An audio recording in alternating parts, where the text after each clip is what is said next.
Welcome Matthew Neenan to the Talkback. Scott will join us and the dancers will join us right after we are done with, they're done changing. Matthew, how are you feeling? Pretty good. It's night 2, so I feel like, yeah, the dancers are getting a bit more relaxed. They're kind of like getting in the zone, and it's gonna continue. So, yeah, I'm feeling really good. Yeah. And I'm watching from way back there now, where when we're in tech rehearsals, we're like right there, and we have a big table, so we're kind of like in front. So you see a whole different perspective, and you're also like trying to make sure everything's queued up, the lighting, the dancers, and you really, or I really don't feel like I watch it with full value until opening night. But even then, I'm just like, that needs work. Why did I make that decision? What are we gonna, like, and that's okay. I think, yeah, after 20-something years of choreographing, I kind of know how to navigate my own emotions. And what's beautiful about this week is a lot of times when you work with companies, and sometimes even when I've worked with BalletX, you're there for opening night, and then you have another project you have to get to, and you're done, you're gone. The piece lives without you, and what's wonderful is that this week I'm gonna be at every show. So it's great because I can give feedback. There's certain cast changes tonight, like even tonight there was some new cast members in the last piece, so like people are switching out. So there's a new vibe every night, and you just kind of have to go with it and let them know each show, like, think about this, maybe try this tonight. Maybe don't do that, you know, all of it. So it's great that I can be here throughout the whole run to just really absorb it and critique it, but also like give myself a break and be like, no, the audience seems to really enjoy it. So how can we make it more progressive each show, and hopefully it lives on, and then it'll always take a new life every time it happens. Yeah, wonderful. Thank you, Matthew. Scott, tell us a little bit about yourself. Where do you come from? Why are you here in Philadelphia? And what has this journey been like for you? It's your first dance commission, and also, you know, this type of music that you've composed. What has this been like? So tell us a little bit about that. Thank you so much. It's such a pleasure to be here. My name is Scott. I'm a composer from Northern California, and I've been in Philadelphia for about 15 years. I came here to go to graduate school and left for a few years to live in New York and Maine for a minute, and then came back where I was teaching at the Curtis Institute for a number of years, and now I teach at Rutgers University. So I'm really happy to have made Philadelphia my home. That was a multi-part question. What was that? It was. Yeah. And what has this journey been like for you? This experience for me has been singular. There's no better word for it. My background and training are as a conservatory-trained classical composer. I work with orchestras and choirs, chamber ensembles, and prior to the last year, my main technological tools have been pencils and paper and a grand piano. But at some point in the last year, I felt this really strong urge to connect with my earliest musical background, which was actually as a punk musician in Northern California, before I discovered classical music. And for me, the most essential part of that wasn't the way the music sounded, but it was how the music was made. And in contrast to classical music, where it's composed, completed, delivered, and then performed by someone else, in that other way of making music, you're doing it as an improviser, as a performer. The distinction between writing, recording, performing are erased. And I realized that was something that was really deeply embedded in me, but that had been missing if I'm just writing a score for someone else. But this sort of, this sound world is very different than any one that I've worked in before, but it was the right tool to give expression to that desire that I wanted to be on stage. I feel happy to be on stage with you all. It feels right to me at this point to come back to that, even in a kind of circuitous way. So it's been an incredible journey, and I have to thank BalletX and Matthew for trying this with me. I mean, this was such an experiment, and the trust that you've placed in me, it means a lot to me. Yeah, wonderful. Thank you so much. Thank you, thank you. And we have two beautiful dancers here with us, Francesca and Joao. Francesca, Joao, tell us a little bit about who you are, how long you've been in the company. Hi, I'm Francesca. I have been in the company, this is my 13th season with the company, and yeah. That was supposed to be a hand clap. Yeah. Hi, my name is Joao. I'm originally from Brazil, and I've been in the company for 6 months. Yeah, and it's so wonderful. Tonight is a special night. Last night was also a special night, especially for Francesca, who's coming back from an injury. And tell us, Francesca, what is it like? What is your preparation? What is your routine beforehand? What was the feeling? You know, you're back home on your stage. Tell us a little bit about that. I'm going to try not to joke up. Yeah. Tonight was quite, it was special to join the world of squares, and last night was also amazing. My approach has definitely changed a bit.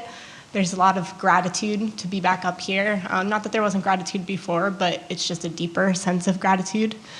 There's been a lot of hard work that's gone into the past 6 months. As any dancer who's experienced an injury has known, there's always hard work, but the day I fractured my foot, I told Matthew Neenan, I was like, my goal is Neenan night. Like, I will come back for Neenan night, no matter what.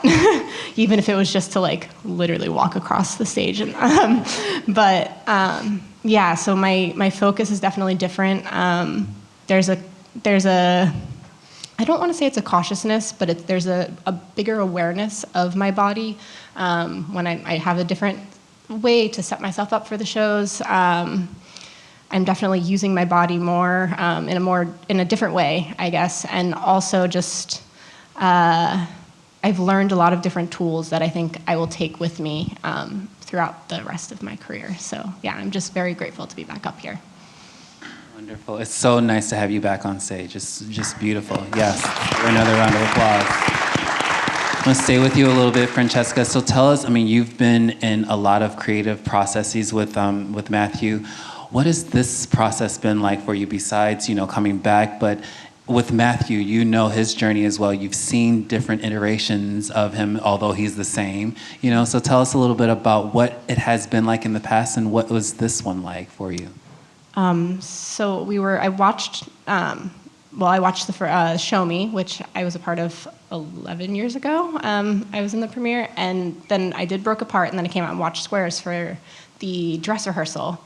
And I was talking with someone who was watching, and they're like, I thought Neenan night, it would all look the same, but Matthew Neenan as a person he has been through so many journeys in his life, and quite literally this show I realize it's a decade of Matthew, like each piece is a decade away of a different part of your life. So Show Me was in 2015, and he really celebrated the dancers at that time, and where we were all at, and we were just kind of on a vibe in the studio, and that process was super special and unique, and it was created for Veil. And then Broke Apart, as I said, in the video, Matt has a special way of taking the current cast that he's with. So yes, for Show Me, he also took this cast on a journey and was able to curate it for them. Broke Apart, it felt like he put a little special something into where we're at and where he's at right now. So yes, the piece was created in 2006, but it feels still so relevant and so fresh now, and he just has a special way about that. And then Squares, now, this modern day world premiere, it's with Scott's music, it literally feels like I'm like dancing in my seat when I'm watching it. I'm just like kind of vibing to your music. It's just such like a celebration of all different, like so many different components. It's like a celebration of connection, a celebration of just beauty, the music. And I don't know, Matt just like really found something special in it's so deep yet so, like, I don't know, I can't really describe it, but y'all just saw it, and it's really amazing, and I've just really enjoyed watching it, and then also having the opportunity to come in and give my own essence to it as well, because I get to switch off with other veteran BalletX dancer, Skylar Lubin, so yeah, it's just amazing to be in any world that Matthew Noonan creates, so. That's really wonderful.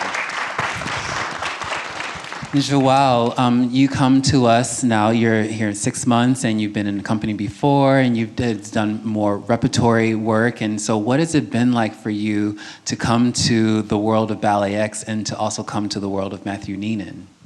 Well, I remember telling my mom this when I got here. I was like, there is no other company like BalletX. Like, this company is doing everything. And when I got here, we were doing the 20 years anniversary and we did like 18 pieces, and it was all so different, and it was so amazing to, my main goal to come here was to be a more diversity. Like, I wanted more diversity. I wanted to be able to do everything, and it's been amazing to be in this company and to work with Maddie. It's been a dream. It's been like the easiest process of my entire career. It's so personal. He's so, like, the way he connects with us, and he allows us to be ourselves. And I remember for Show Me, the relationship that the dancer, my role, me and Gerard had. I think the dancers had another relationship that me and Gerard had, and I appreciated him being like, you don't have to be like that. Like, you can make it your own. And it's really been just a dream. And just getting to know him and going from Matthew Noonan, because of course I've known of him for a long time, and going from Matthew Noonan to Maddie, it's just, it's amazing. And yeah, I love you, and I love working with you.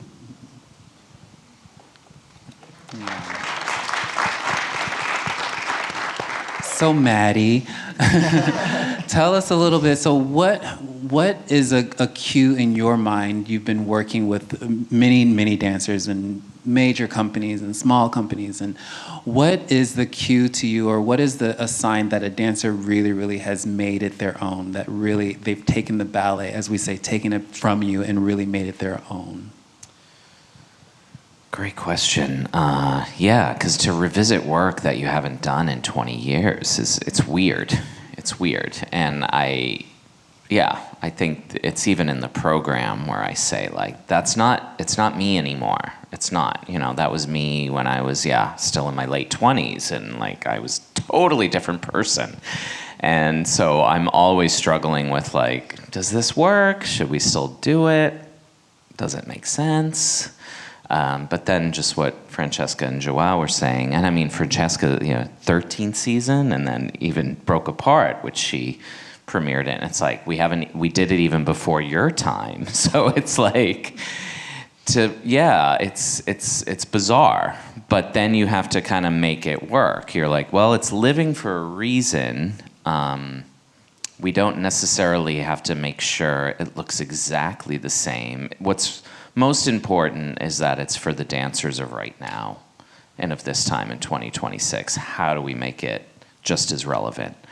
And I think with Broke Apart, I actually edited a lot of the choreography out, because that was a time, I was still dancing at the time in 2006. Tara Keating, Christine, they were in the piece, James Ide. I mean, we were all still dancing. We were still in our dancing career, kind of towards the end of it, but we were still dancing. So I had a totally different mindset on what I thought was cool, what I thought was effective for the audience, because I could demonstrate fully then. I still demonstrate pretty well now, but like back then, I mean, I was showing everything, so it was just like dance, dance, step, step, step, step. And now, like, even with Broke Apart, like, there was so many things I was like, we don't need to just, there's a moment where the three women just like slide on their knees and just have a moment with the audience. And before, they were just like doing steps and dance and dance and dance and dance and dance, and I'm like, that doesn't interest me anymore. I want us to like, just like, how can it be simple but effective? I think I said that in the Squares video, like, the simplest moment can be the most magnificent. So I'm kind of getting back to that. in my work, which I kind of started that way. And then I think as you grow as a dancer and you're still dancing and choreographing, you're moving, you're partnering, you're like, this is so cool, let me try this, this, this. And then now taking a step back or watching the video from 20 years ago, I'm like, how do I make this now? Not just for the dancers of today doing it, but for me, you know, like, how do I make it like me at 50 years old? And like, you know, rather than me, and you just have to find your way to do that. And luckily we have the most incredible dancers who are on board, and I think it's really fun for them to watch the videos from back then and be like, oh my God, look at Christine. Like, and they were amazing in it, but like, yeah, making it relevant for today and always reshaping it is the key. Scott, so the idea of collaboration, it's like such a trendy word right now, and has been for forever. I've always said, like, when I'm collaborating with someone, I come with ideas for sure, but not so many ideas in my arms or hands that I can't carry anyone else's ideas or opinions. What has collaboration been like for you with Matthew? I know you mentioned in the video that Matthew gets the last say, but that push-pull relationship that you guys have because you want to offer something, what has that been like, and how are you going to, or how might you carry that into your future work? Well, this process has been very different than the way you make work when you're working with an orchestra or with a classical ensemble, because in those situations you're responsible for more or less bringing finished or near finished work to the first rehearsal, because the culture of those organizations is not one of let's all see what works, and you know, it's more one of like the clock is ticking, we've got 10 minutes for your piece and then we're moving on. And we have this technology of the score, which does allow us to communicate a tremendous amount of information non-verbally. Yeah. It's right there. And but what I've really appreciated about this, which was also facilitated by the fact that I'm making the music myself with electronic equipment, is that I could quickly mock up an idea and not just send you a few pages of score, which wouldn't have been very helpful, but I could send you an audio file. And you could listen to it and you could give me some really quick feedback. And importantly, I could send that file to you before I'd invested too much in it. Whereas by the time that I've finished a musical score, I've put a lot of time and effort, and I've already sort of chosen the path that I'm going to go down. And the feedback that you get from a musician at that point is really refining an idea which is already more or less locked. But I could send you stuff that was like, what do you think? Is this direction worth pursuing? And then you could feel free to say, nah, without hurting my feelings, because I'd only spent maybe 20 minutes on it as opposed to. And so it just allowed for this. We stayed in the world of possibilities for so much longer than would have been possible. And I think through that process, you've helped me see some of my own musical habits that are the most distinctive things about me, but which I had sort of overlooked before. So it's this point when my music comes into contact with your choreography and your movement, it's revealing things to me about my own work and about myself as a person. And I think that's the best purpose that we can aspire to. That's what collaboration means, is we can show one another who we are in a way that we can't see for ourselves, and there's no other pathway to it. And so for me, that's been just a profound experience. Wonderful, wonderful.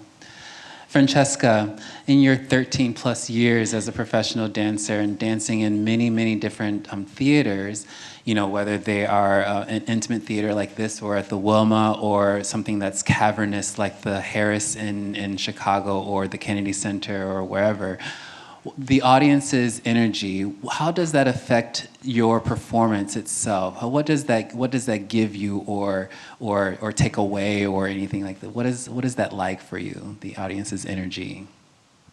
I love performing, and I love the energy that the audience gives. I love also just, I don't know, that like in the opening solo of Matt's Squares, there's like a very long moment where I can scan the audience. And I love moments like that because it's just so beautiful to be up there doing what you love and then just, I don't know, it's almost like a welcoming in to everybody who's in the theater, and it grounds and calms me so much.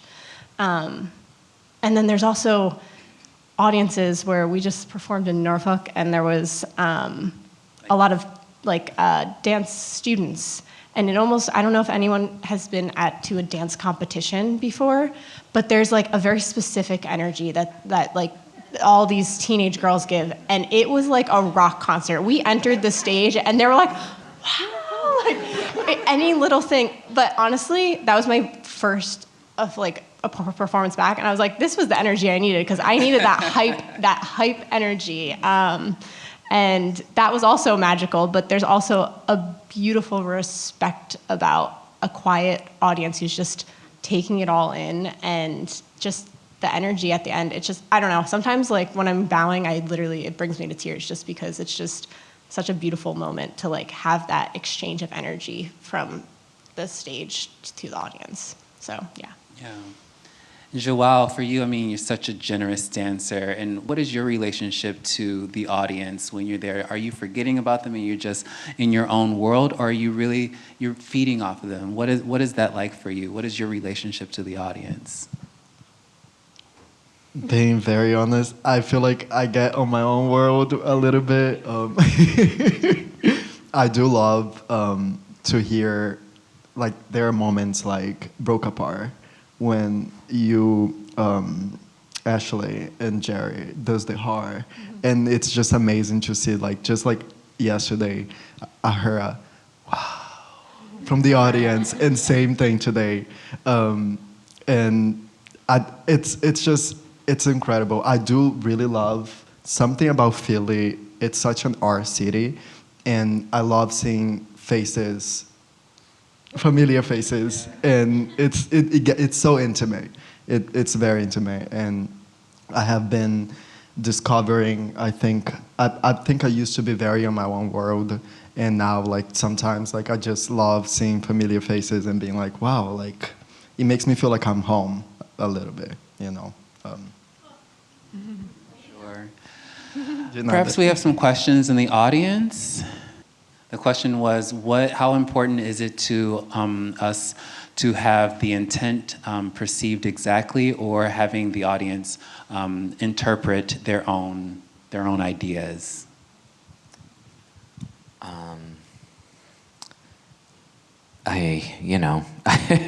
You, especially with an abstract work, you definitely are like, oh, this is, for me today, this is what it means. And then other days you're like, no, it means this now. Even when it opens and premieres, I actually come back throughout the run and tell dancers, like, I'm actually seeing something different now. Think about this, go with that.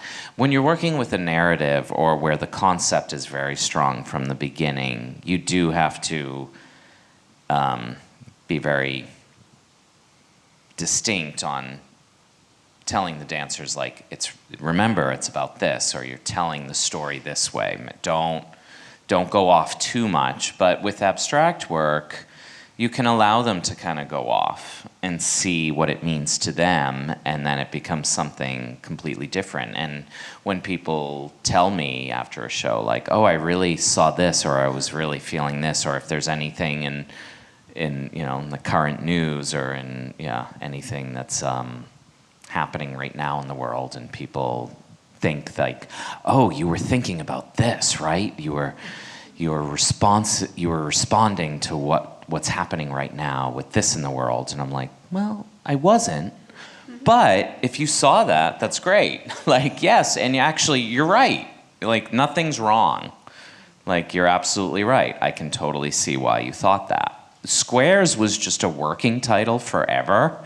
We're like, we're gonna find a better title. We're gonna find something more nuanced, something more poetic, like The Parallel, or I don't know. I think In Parallel was also like a title we were.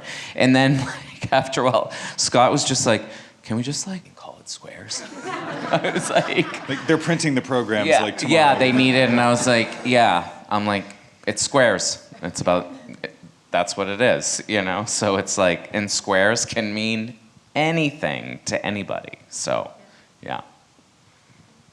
And the idea, I mean, the idea of it being a discussion, that's the point of art, I would say. You know, it's like, why did you think that? Oh, I get that. And so not only is the artist feeding the audience is also feeding the artist. That discourse is very, very important, for sure. Please. The question was to Francesca and Joao, what does squares mean to them? For me, it was my journey back to this, like it was my goal. So like using your life, that's the beauty about an abstract piece, is that you can put into what's going on in your life. And, you know, and it's such an ensemble work, and my coworkers were so supportive, have been so supportive in my recovery. And so getting to enter that world and being surrounded by that support in this ensemble piece, and then it just being about that journey and it just being my ultimate goal, that's what it meant for me, was like, oh my gosh, I did it. And I did it with the support of my community around me.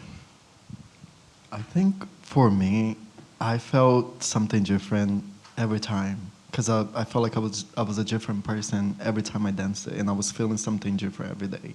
When someday I was frustrated at something that happened back home in Brazil, and I would go in and have this feeling and just be able to use that in the dance.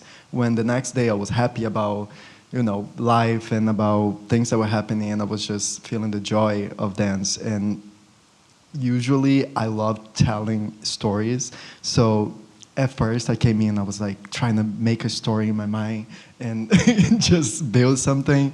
And then I remember Maddie saying like, it's about dance, you know, it's about dance. And I was like, you know what, it is about dance. And the music is so beautiful, and when we're in that clump, I feel so vulnerable. And more than anything, as someone new in the company, I think it's such a group piece that if we're not in the same page and if we're not feeling the same thing, it's just not gonna come through, you know.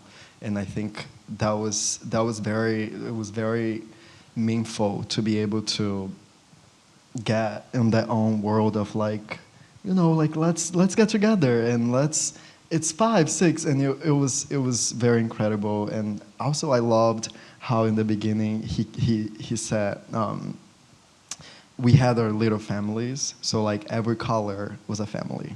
Mm-hmm. Of course I made a whole thing about it, and I was like, hi family, hi. It was so it was just, yeah, I think mainly it was just about what I was feeling in the day. And I think, yeah, like today I feel like it was different than yesterday, and feeling that vulnerable on stage was pretty new to me and a discovery. And with those colors, you were pretty consequent about sticking with the idea that the same family and those colors, they could not touch each other, but you could touch other colors. Yes. That was something very, very important to you. Why? I don't know. It was just one of those constraints you kind of put on yourself sometimes when you're making work, and you may not have gotten any of that. You may have been like, oh yeah, if they were the same color, they never actually touched, I never saw that. That's okay. But for me, it was like, I just wanted to like stick with that, especially because it is an abstract work. So sometimes I'm like, but stick with something, like stick with some kind of concept. So my idea originally, because the company has augmented to 16 dancers, that was not this last season, 2 seasons ago. This is my first new work for the company in like four years. So when it increased to 16 dancers, and seeing a lot of the work last year, and a lot of the choreographers used the whole company, and I was like, oh my God, I can't wait to use all 16. And I even knew, I'm gonna have like 4 groups of 4, and then as time goes on, you know, there's injuries. We're even dealing with a couple of injuries right now. There's, you know, and like part of the reason why the company did increase to 16 is because when we have these moments where someone goes out or gets sick, I mean, when we were 10, and you can attest to this, it could be really like, oh my God. please don't. And sometimes they would, and then like right before curtain, we'd have to make adjustments. And now we do have people who can switch out. So I then was like, all right, I'll make it for 12. But I wanted to make sure that I had these 4 groups of families within their color. And within that, it wasn't so much about, you know, we don't touch each other because we don't like each other, but it's like a family member or a friend or someone who, you know, what I'm kind of experiencing now going into my 6th decade of life is like people who you even were friends with in high school or in, you know, your 20s, and you don't see them forever, but they joined another company, but you dance a lot of the same repertoire, but you know, like, you know, they live in Seattle, I live here. I live in New York, or you know, and you're like, oh, but if we were together in the same city, I know we would probably be really close, and we would probably be good friends, and it's kind of a shame, but there's a connection somehow, and now we're connected because we're not dancing anymore, and we can, and you know, the gift of social media too. So it's like those people in your life, whether it's a family member or just someone you know you connect with, even though you're not with them every day, but there's just some kind of kinetic energy that like you just feel with them. But we're not like this with each other all the time. But there's something, so those 4 groups of families, it's about that. It's like those people in your life where you're like, we actually are very similar. We look good in the same color.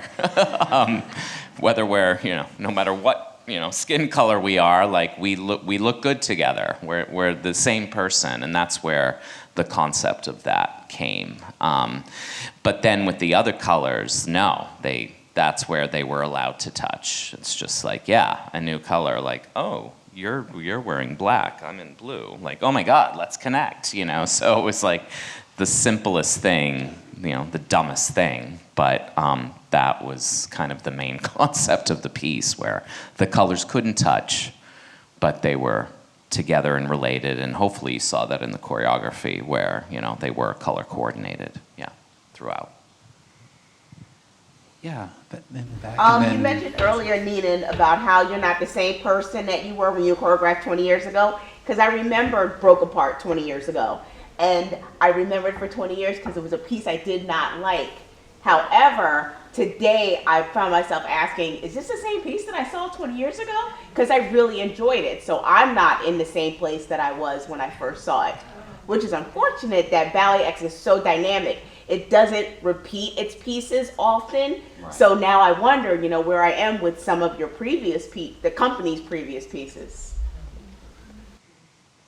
That's great. That's wonderful. Yeah. Yeah. On the journey with us, you know. Yeah. I mean, it's really, really. No. And I've had that same experience with other works, or yeah, like if I saw it 10 or 20 years ago, and I was like, it was fine. I don't know why everyone's like making such a big deal about it. It was okay. And then you see it with a new group of dancers, or yeah, wherever the place you're in your life, and you're like, oh, now I get it. Now I understand it. And my whole mindset has changed too on what interests me is with choreography. I'm really into just visuals now and repetition and just letting your eye kind of like resonate with something rather than kind of like what I was saying before, like not just filling it with movement, step, like impress. Now I'm like, you'll actually impress me if you don't do that much. And you just like let me come to you. And that's what I'm really into now. I mean, one of the works I did recently, like after the pandemic, and this was all kind of happening to me during the pandemic, viewing my work online, because all our work just was like being visible to everyone, and I was like, oh, ooh. And my critique with other choreographers too, and other works was like, why aren't we sticking with the idea when the curtain went up and just like staying true to that? Why are we going off that mark? And it's partly because it's like insecurity, and you think in your head like, oh, it'll be better if we do more of this, and you're like, actually no, it'll be better if we just let it like rest and let the audience come into the piece and resonate that way. So yeah, it's like, yeah, you're always growing, you're always changing your mind. I have one up in the balcony. Question was about the light structure, and if he was going to, what he thought about it, and if he was going to maybe play with it in the future. Because we have the square and then the things that come in, yes, at the end. Yeah, that will probably like change up throughout the history of this piece, I imagine, depending on the theater we're in. With the big square, we wanted it to maybe like come down and then come back up throughout the piece, but that wasn't possible. But in other theaters, that may be possible. So that will definitely change up, I think, throughout the future of the work, and as it always does. I always change things up. So right now, and that's something, even sitting back there, even when I'm like, again, I'm my own worst critic. So there's things you're like, but this is what it is right now. And when we do it again, and when we do it in another theater, even everything with Scott, it was just like, but, there'll be another version. And then dancers always change it up too. So it's like, yeah, but I'm really happy. And that's partly why we bared the back. We opened up the theater to just, because what I love about the back of this theater is that big V in the back. And I wanted to kind of capitalize on that again with shapes and forms. But in another theater, we might be like, no, we need to have the scrim and have the whole stage completely white, and then the things may come up and down at different times. I think it will always change up, to be honest.